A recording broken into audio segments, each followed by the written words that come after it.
Good morning, welcome to our intellectual quality और learning platform. तो हम अपने डेली करंट अफेयर सीरीज की ओर आगे बढ़ते हैं। उससे पहले कुछ मोटिवेशनल कोट्स के बारे में जानेंगे। बाहर की चुनौतियों से नहीं, हम अपने अंदर की कमजोरियों से हारते हैं।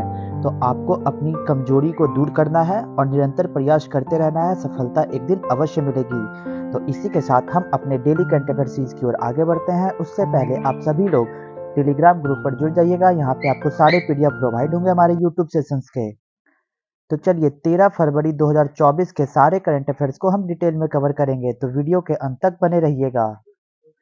क्वेश्चन नंबर 1, हाल ही में केंद्र सरकार ने किसे भारत रत्न से सम्मानित करने की घोषणा की है? तो राइट आंसर हो जाएगा पीवी नरसिम्हा राव, चौधरी चरण सिंह और M S Swaminathan. According to option इसका राइट आंसर हो जाएगा D, all of the above. तो आपको इन तीनों नाम को याद रखना है कि इन तीनों को हाल ही में भारत रत्न से सम्मानित किया जाएगा बाय द सेंट्रल गवर्नमेंट के द्वारा। तो यहाँ पे भी आपको फिगर के माध्यम से रिप्रेजेंट किया गया है कि चौधरी चरण सिंह को, श्री पीवी नरसिम्हा राव को और एम एस स्वामीनाथन जी को भारत रत्न से सम्मानित किया जाएगा। तो जानते हैं इसके पॉइंट्स के बारे में। केंद्र सरकार ने पूर्व प्रधानमंत्री पीवी नरसिम्हा राव, किसान नेता और पूर्व प्रधानमंत्री चौधरी चरण सिंह और हरित क्रांति के जनक एम एस स्वामीनाथन को देश का सर्वोच्च नागरिक सम्मान भारत रत्न देने की घोषणा की है। तो ये पॉइंट्स को आपको याद रखना होगा कि हाल ही में यूनियन गवर्नमेंट के द्वारा ये बताया जा रहा है कि 3 लोगों को भारत रत्न से सम्मानित किया जाएगा। उनमें नाम क्या है? PV Narasimha Rao ji, farmer leader former prime minister Chaudhary Charan Singh को और father of green revolution M S Swaminathan ji को। और इनके साथ साथ 2 और ऐसे व्यक्तियों को भारत रत्न से सम्मानित की जाएगी। तो टोटल इस वर्ष टोटल 5 लोगों को भारत रत्न से सम्मानित किया जाएगा। श्री राव ने भारत को आर्थिक रूप से उन्नत बनाने और देश की समृद्धि और आर्थिक विकास के लिए ठोस नींव रखने में महत्वपूर्ण भूमिका निभाई। प्रधानमंत्री ने कहा कि भारत की विदेश नीति, भाषा और शिक्षा के क्षेत्र में राव का योगदान एवं बहुपक्षीय विरासत रहा। और इसी के साथ एम एस स्वामीनाथन जी को और पीवी नरसिम्हा राव को और चौधरी चरण सिंह को भारत रत्न से सम्मानित किया जाएगा। ये पॉइंट्स को याद रखना है। और साथ ही साथ बिहार के पूर्व मुख्यमंत्री कर्पूरी ठाकुर जी को भी भारत रत्न से सम्मानित की जाएगी। तो चलते हैं नेक्स्ट क्वेश्चन नंबर 2 की ओर। हाल ही में उत्तर प्रदेश के अयोध्या में राम मंदिर का दौरा करने वाले पहले विदेशी नेता कौन है? तो राइट आंसर का बीमन प्रसाद। बीमन प्रसाद जी जो हमारे फॉरेन लीडर है, उन्होंने विजिट किया राम टेम्पल इन अयोध्या में, जो उत्तर प्रदेश में लोकेटेड है। ये आपको पता है। तो जानते हैं इनके पॉइंट्स के बारे में। फिजी के उप प्रधानमंत्री बिमान प्रसाद अयोध्या में राम मंदिर का दौरा करने वाले पहले विदेशी नेता बन गए हैं। इसी के साथ श्री प्रसाद जी 6 सदस्यीय प्रतिनिधि मंडल के साथ अयोध्या के महर्षि वाल्मीकि हवाई अड्डे पहुंचे। इसी के साथ मंदिर में बाल राम की मूर्ति की प्राण प्रतिष्ठा समारोह 22 जनवरी 2024 को जो आयोजित की गई थी, उसी के कार्यक्रम में प्रधानमंत्री नरेंद्र मोदी ने मुख्य यजमान थे। प्रसाद ने कहा कि भारतीय मूल के फिजी वासियों को अयोध्या के प्रति विशेष आकर्षण है, क्योंकि वे ज्यादातर उत्तर प्रदेश और बिहार से आते हैं। तो ये पॉइंट्स को याद रखना होगा कि फिजी के उप प्रधानमंत्री बिमान प्रसाद जी पहले विदेशी नेता बने हैं जिन्होंने हमारे अयोध्या के राम जी का प्राण प्रतिष्ठा को होने के बाद वो पहला दर्शन करने वाले पहले फॉरेन मिनिस्टर बने हैं, जो फिजी के डेप्यूटी प्राइम मिनिस्टर है। तो ये पॉइंट्स को याद रखना होगा। तो नेक्स्ट क्वेश्चन नंबर 3 की ओर। हाल ही में चौथे खेलो इंडिया यूनिवर्सिटी गेम्स के लिए कौन सा शुभंकर लॉन्च किया गया? तो राइट आंसर जगह अष्टलक्ष्मी। अष्टलक्ष्मी लॉन्च किया गया।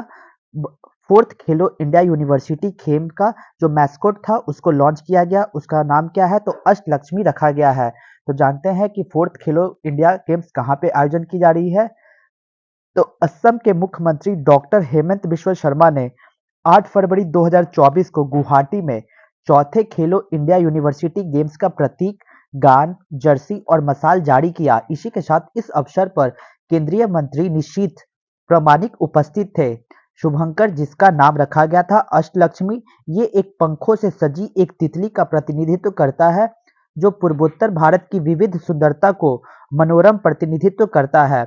इसमें थीम सॉन्ग को क्या रखा गया? तो united by spirit empowered by passion. तो ये पॉइंट्स को याद रखना होगा कि ये जो फोर्थ खेलो इंडियन गेम्स कहाँ पे आयोजन की जा रही है, तो असम के गुवाहाटी में इसका आयोजन हो रहा है। इसी के साथ जो मैस्कोट को लॉन्च किया गया, उस मैस्कोट का नाम क्या रखा गया, अष्टलक्ष्मी, जो रिप्रेजेंट करता है एक सुंदर सी तितली के बारे में। और इसी के साथ थीम सॉन्ग को रखा गया united by spirit empowered by passion. तो ये पॉइंट्स को याद रखना होगा। तो नेक्स्ट क्वेश्चन नंबर 4 की ओर। हाल ही में महासागरों और वायुमंडल का अध्ययन करने के लिए पेस मिशन किसने लॉन्च किया है, तो राइट आंसर का नासा। नासा के द्वारा लॉन्च किया गया पेस मिशन जो स्टडी करेगा ओशियंस और एटमॉस्फेयर के बारे में। तो जानते हैं इसके पॉइंट्स के बारे में। नासा ने महासागरों और पृथ्वी के वायुमंडल के विशाल विस्तार की जटिल जलवायु परिवर्तन की गतिशीलता को समझने के लिए स्पेस एक्स फाल्कन 9 रॉकेट पर प्लैंकटन, एरोशेल, क्लाउड, महासागर पारिस्थितिक तंत्र मिशन को लॉन्च किया। इसी के साथ यह महत्वाकांक्षी परियोजना हवा, पानी और जीवन के बीच जटिल अंतःक्रियाओं की हमारी समझ में क्रांतिकारी बदलाव लाने का वादा करती है, जो हमारे ग्रह के बदलती जलवायु में अमूल्य अंतर्दृष्टि प्रदान करती है। इसका उद्देश्य तटीय समुदायों और उद्योगों को तेजी से बदलते परिवेश से उत्पन्न चुनौतियों का सामना करना है और उसमें सहायता करने के लिए कार्रवाई योग्य विज्ञान और डेटा को भी प्रदान करना है। तो ये पॉइंट्स को याद रखना होगा कि नासा के द्वारा लॉन्च किया गया जो अर्थ के एटमॉस्फेयर और ओशियन के बारे में एक्सप्लेन करके वो जानेगी। तो वो कौन सा मिशन को लॉन्च किया है, तो पेस मिशन। तो पेस मिशन के पी का पूरा फुल फॉर्म क्या है, तो P for plankton, A for aerosol, C for cloud, O for ocean और ई फॉर इकोसिस्टम। इस मिशन को नासा के द्वारा लॉन्च किया गया जो हमारे अर्थ के एटमॉस्फेयर और ओशियन की जांच करेगी। नेक्स्ट क्वेश्चन नंबर 5 की ओर। हाल ही में WHO वर्ल्ड हेल्थ ऑर्गेनाइजेशन के द्वारा नेल्सन मंडेला पुरस्कार से किसे सम्मानित किया गया है, तो राइट आंसर का निमहंस। निमहंस को सम्मानित किया गया है वर्ल्ड हेल्थ ऑर्गेनाइजेशन के अकॉर्डिंग। तो जानते हैं इनके पॉइंट्स के बारे में। राष्ट्रीय मानसिक स्वास्थ्य और तंत्रिका विज्ञान संस्थान, जिसे निमहंस कहा गया, को स्वास्थ्य संवर्धन के लिए विश्व स्वास्थ्य संगठन द्वारा 2024 नेल्सन मंडेला पुरस्कार से सम्मानित किया गया। तो ये निमहंस क्या है, तो निमहंस का फुल फॉर्म होता है national institute of mental health and neuro sciences. तो इसी के साथ निमहंस ने कहा कि यह पुरस्कार मानसिक स्वास्थ्य और कल्याण के प्रति उनके समर्पण और उत्कृष्ट योगदान को मान्यता देता है। जो निमहंस मानसिक स्वास्थ्य और तंत्रिका विज्ञान के क्षेत्र में सबसे आगे रहा। इसी के साथ इस संस्थान को मानसिक स्वास्थ्य देखभाल को सामान्य स्वास्थ्य देखभाल में एकीकृत करने के लिए मान्यता दी गई और समुदाय आधारित रणनीतियों और डिजिटल स्वास्थ्य नवाचारों के लिए विश्व स्तर पर मान्यता प्राप्त है। तो ये पॉइंट्स को याद रखना होगा कि वर्ल्ड हेल्थ ऑर्गेनाइजेशन के द्वारा नेल्सन मंडेला अवार्ड 2024 से निमहंस को सम्मानित किया गया। तो चलते हैं इसी के साथ क्वेश्चन नंबर 6 की ओर। हाल ही में किसने देश में पहली बार 30 लाख करोड़ का मार्केट कैप हासिल किया है, तो राइट आंसर का टाटा ग्रुप। टाटा ग्रुप ने हाल ही में अचीव किया गया है एक मार्केट कैप जो लगभग 30 लाख करोड़ की है। ये पहली बार हमारे देश में ऐसा हुआ कि टाटा ग्रुप के द्वारा 30 लाख करोड़ की मार्केट कैप को हासिल किया गया। तो ये 6 फरवरी 2024 को टाटा समूह की कंपनियों के शेयरों का संयुक्त बाजार पूंजीकरण 30 लाख करोड़ को पार कर गया। इसके साथ ही Tata consultancy services, Tata motors के मजबूत प्रदर्शन के कारण टाटा समूह ऐसी उपलब्धि हासिल करने वाला भारत का पहला समूह बन गया। टाटा पावर और इंडियन होटल्स भी इसमें शामिल है। तो आपको ये पॉइंट्स को याद रखना होगा कि टाटा ग्रुप के द्वारा हाल ही में उन्होंने 30 लाख करोड़ के मार्केट कैप को क्रॉस किया। Market cap means market capitalization shares को उन्होंने क्रॉस किया है। तो चलते हैं इसी के साथ क्वेश्चन नंबर 7 की ओर। हाल ही में संसद ने किस राज्य की SC/ST सूची को संशोधित करने के लिए संविधान संशोधन विधेयक पारित किया गया, तो राइट आंसर हो जाएगा आंध्र प्रदेश और Orissa. According to option right answer हो जाएगा D, both A and B इसमें शामिल है। तो जानते हैं कि आखिर क्या इसका डिटेल पॉइंट्स है। संसद ने आंध्र प्रदेश और उड़ीसा में अनुसूचित जाति और अनुसूचित जनजाति सूची में संशोधन करने वाले विधेयक पारित कर दिए। संसद ने संविधान अनुसूचित जनजाति आदेश संशोधन विधेयक 2024 और संविधान अनुसूचित जाति और जनजाति आदेश संशोधन विधेयक 2024 को पारित कर दिया। इसी के साथ इसके अलावा वाल्मीकि को जम्मू कश्मीर में अनुसूचित जाति की सूची में शामिल किया गया।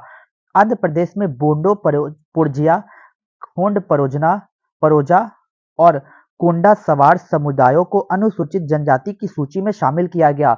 देखिए यहाँ से डायरेक्ट एग्जाम में क्वेश्चन आ सकते हैं कि आंध्र प्रदेश में अगर आपको ऑप्शंस में मिलेंगे कि बोंडो पोर्जा या खूंड पोर्जा या फिर कोंडा सवारा समुदाय किस राज्य से बिलोंग रखती है, तो राइट आंसर हो जाएगा आंध्र प्रदेश। तो ये भी पॉइंट्स को याद रख के चलना होगा कि आंध्र प्रदेश की ये सारी समुदाय हैं, अनुसूचित जनजाति है, जिनको इन सूची में शामिल किया गया।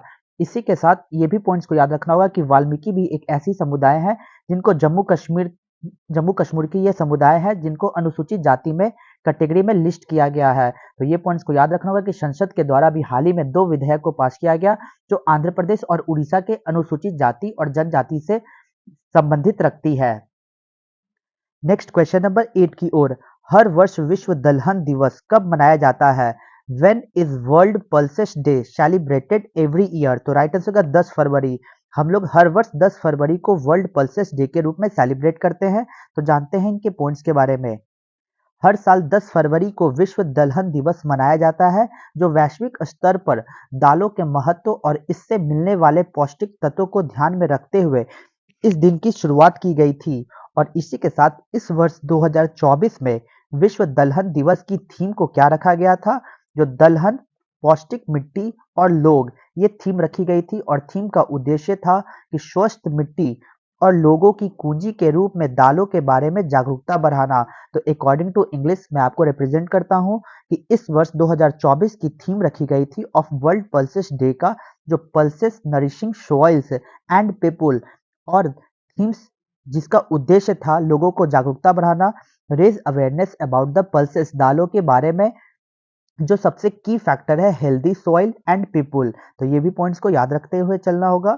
संयुक्त राष्ट्र की महासभा द्वारा 20 दिसंबर 2013 के प्रस्ताव द्वारा अंतर्राष्ट्रीय दलहन दिवस मनाने का निर्णय लिया गया था।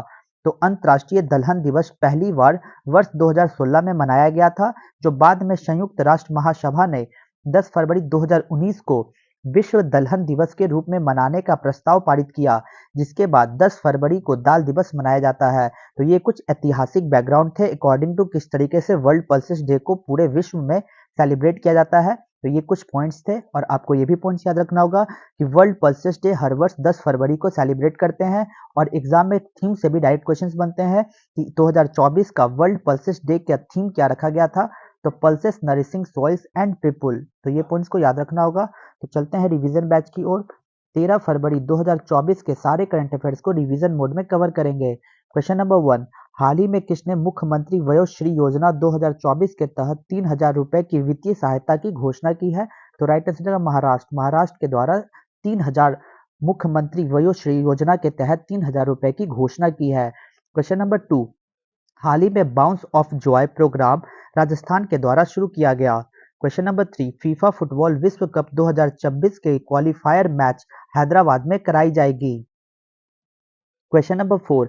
हाल ही में देश की पहली हाइपर वेलोसिटी विस्तार सुरंग जिगरथंडा S2 IIT कानपुर के द्वारा लॉन्च किया गया। Question number 5। World health organization की ग्लोबल कैंसर बर्डन रिपोर्ट के अनुसार वर्ष 2022 में लंग कैंसर सबसे अधिक मामले मिले हैं। Question number 6। हाल ही में ऐतिहासिक समान नागरिक संहिता यूनिफॉर्म सिविल कोड विधेयक पारित करने वाला पहला राज्य उत्तराखंड राज्य बना है। Question number 7। हाल ही में एडीबी इंडिया के निदेशक के रूप में किसे नियुक्त किया गया? तो मियाई ओका को एडीबी के डायरेक्टर के रूप में नियुक्त किया गया। Question number 8। हाल ही में लोकसभा में पारित सार्वजनिक परीक्षा अनुचित साधनों की रोकथाम विधेयक 2024 में कितना दंड का प्रावधान रखा गया है? तो 1 करोड़ दंड का प्रावधान रखा गया। तो चलिए क्वेश्चन ऑफ द डे में चलते हैं। तो आज का हमारा क्वेश्चन क्या है? What is the minimum age for a candidate to be elected as president of India? Bharat के राष्ट्रपति के रूप में निर्वाचित होने के लिए किसी उम्मीदवार की न्यूनतम आयु क्या है? ऑप्शन ए 20 वर्ष, option B 25 years, option C 30 years या ऑप्शन डी 35 ईयर्स। तो आपको आंसर कमेंट बॉक्स में देना होगा। तो यहाँ तक वीडियो को देखने के लिए thank you so much guys. Video को ज़्यादा से ज़्यादा हो सके तो लाइक शेयर और सब्सक्राइब करें ताकि और भी कंटेंट आपके पास पहुँच जाए। जय हिंद, जय भारत दोस्तों।